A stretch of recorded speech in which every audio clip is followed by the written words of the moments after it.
सिर्फ बेगम हजरत महल और रानी लक्ष्मीबाई ही नहीं, बल्कि दर्जनों महिलाओं ने देश को आज़ाद कराने के लिए जिद से क्रूर अंग्रेज़ों के खिलाफ सक्रिय लड़ाई में हिस्सा लिया था। उनकी कहानी काफ़ी हद तक अनसुनी है। बैठा जाता। आजादी की कीमत हमसे ज्यादा कौन जानता है? शराफत हमने छोड़ दी, मोहब्बत ने हमें छोड़ यह दी। जीवन के विभिन्न क्षेत्रों की साधारण महिलाएं थीं, जो स्वतंत्रता संग्राम में अपना योगदान देने में सफल रही थी।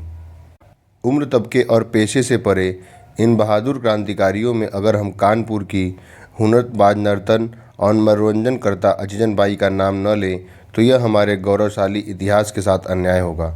स्वतंत्रता के पहले संग्राम के नाम से जाने जाने वाली 1857 की क्रांति का आगाज़ कानपुर से 4 जून को हुआ था।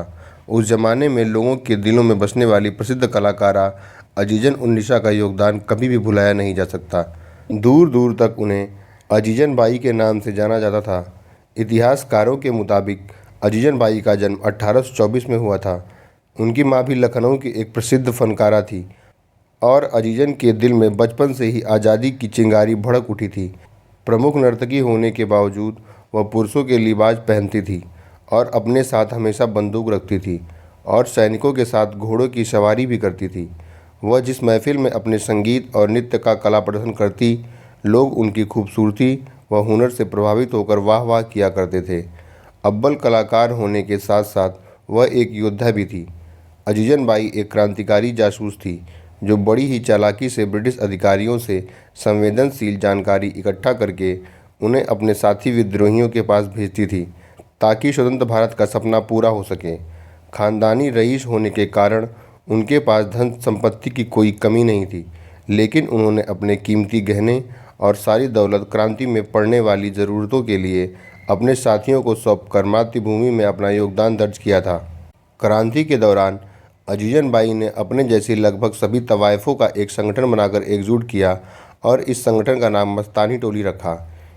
इस टोली में सम्मिलित स्त्रियां आदमियों का वेश धारण करके तलवार लिए घोड़े पर चढ़कर नवयुवकों को क्रांति में भाग लेने की प्रेरणा देती व निडरतापूर्वक सशक्त जवानों का हौसला अफजाई करती थी।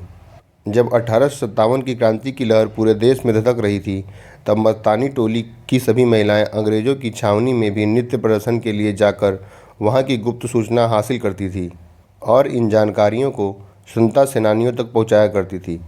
शक के दायरे में आने पर एक दिन अंग्रेज़ों ने बिठूर में बहुत सारी औरतों और बच्चों को मार दिया। उनकी हत्या का बदला लेने के लिए क्रांतिकारियों के साथ मिलकर अजीजन बाई और नारी सैनिक की मस्तानी टोली ने बीबी घर में घुसकर सुरक्षित कई अंग्रेज महिलाओं व बच्चों को मारकर कुएं में फेंक दिया था।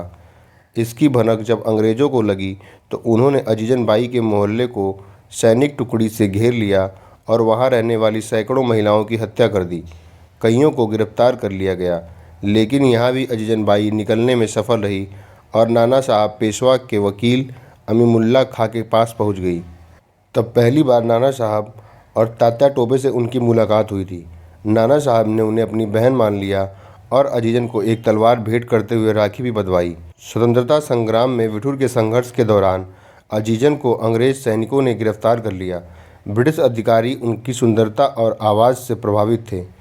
उनके सामने शर्त रखी गई कि अगर वह स्वतंत्रता सेनानियों की योजनाओं के बारे में बता देंगी तो उन्हें माफ़ी दे दी जाएगी, लेकिन अजीजन बाई सच्ची देशभक्त थी। उन्होंने ऐसा करने से साफ इनकार कर दिया। गुस्साए अंग्रेज अधिकारियों ने तुरंत उनको मारने का फरमान जारी कर दिया और उन्हें गोलियों से छलनी कर दिया गया। 1857 के विद्रोह में यदि भारत जीत भी जाता, फिर भी अजीजन बाई का कोई दौलत, कोई क्षेत्र या कोई व्यक्तिगत लाभ नहीं होता। फिर भी उन्होंने मातृभूमि को आज़ाद कराने के लिए अंग्रेज़ों से वीरता के साथ युद्ध किया और जान कुर्बान कर दी।